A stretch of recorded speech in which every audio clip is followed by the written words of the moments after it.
ले जाने हैं तो ये लेके जाएंगे।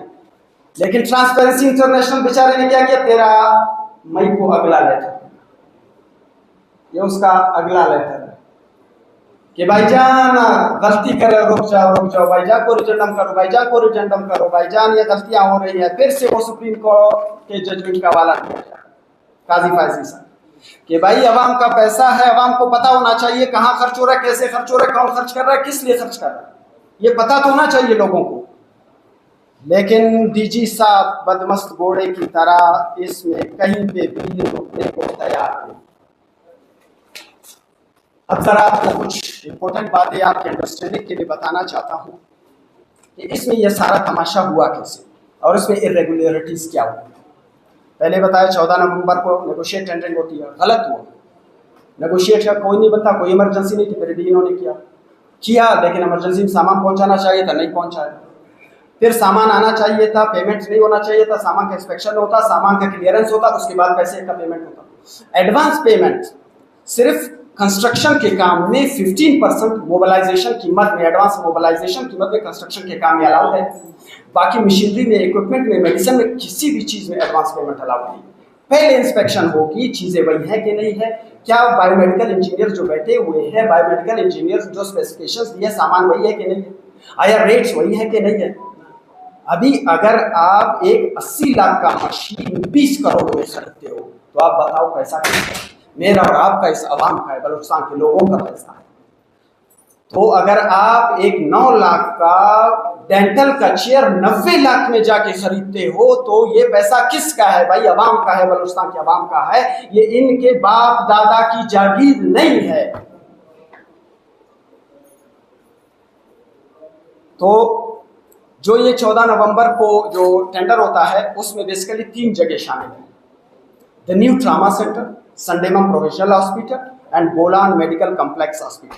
ये 3 शामिल थे कि इनके लिए नेगोशिएटेड टेंडरिंग के जरिए से इन्होंने मशीनरी ले ली। इन्होंने क्या किया, अनलॉफुली इसको एक्सटेंड कर दिया, जो इस कमेटी का इख्तियार नहीं था। इन्होंने एक्सटेंड कर दिया, जिसमें के अंदर Balochistan institute of cardiovascular diseases BICVD को शामिल कर दिया, न्यू कैंसर हॉस्पिटल को शामिल कर दिया, बाजा खान हॉस्पिटल को शामिल कर दिया, होल ड्रामा को शामिल कर दिया, सिमट और बाकी जो छोटे छोटे हॉस्पिटल थे उनको शामिल। उन्होंने इस दायरा इख्तियार को बढ़ा दिया इलीगली। पहला पॉइंट है कि ये लोग इलीगली काम कर रहे थे। दूसरा, जो इन्होंने एलिजिबिलिटी क्राइटेरिया जो जितने भी सेट किए थे ये सारे प्री फेवर कर रहे थे स्पेसिफिक बिडर्स को, ताकि उनसे किकबैक्स लिए जा सके, जिनसे कमीशंस लिए जा सके, ताकि इलीगल कमीशंस के जरिए से अपना पावर को जमाया जा सके।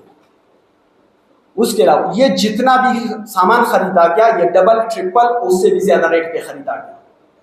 अब इसमें हम इसको कैसे पता लगेगा कि ये डबल रेट था, इन्फिनिटी रेट्स थे, नहीं थे, डबल था, ट्रिपल था, कम था, ज्यादा था, कैसे पता चलेगा? एट द सेम टाइम अब ये इदारों का काम है, नैब का काम है, एंटी करप्शन का काम है कि वो इन सब की जांच पड़ताल करे। At the same time Balochistan के अलावा पंजाब में, सिंध में, खैबर पख्तूनख्वा में कहाँ पे पब्लिक प्राइवेट इंस्टीट्यूशंस में जो भी प्रोक्योरमेंट हुई है, ये मशीनरीज की खरीदारी हुई है, इन सब के रेट्स को कंपेयर किया।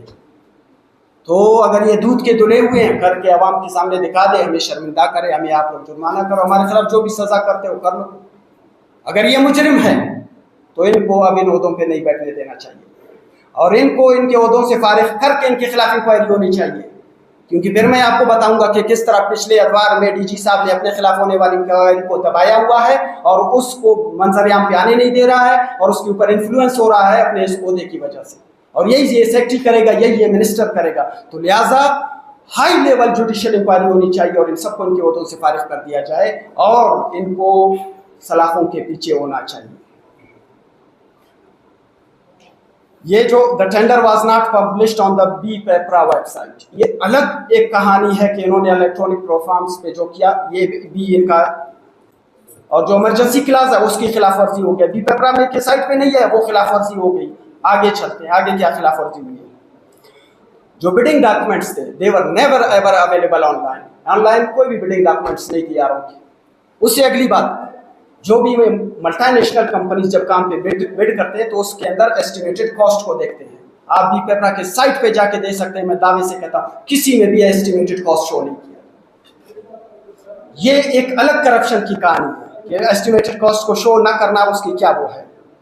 शॉर्ट बिडिंग विंडो पीरियड हो गया, इसमें जूनियर नेशनल इंटरनेशनल जो भी कंपटीटर्स थे वो बायर हो गए, जो एडवर्टाइजमेंट का वो विदाउट डिस्क्लोजिंग एस्टिमेटेड वो हो गए।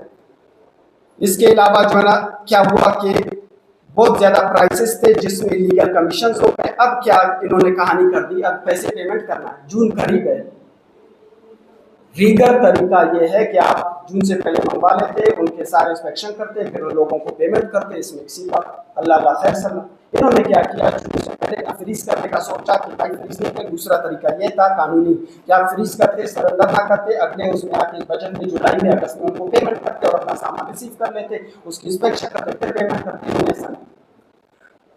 इन्होंने फेक डिलीवरी चालान्स बनाए, फेक इनवॉइसेस बनाए, फेक कंप्लीशन सर्टिफिकेट्स, ये सारे ले जाके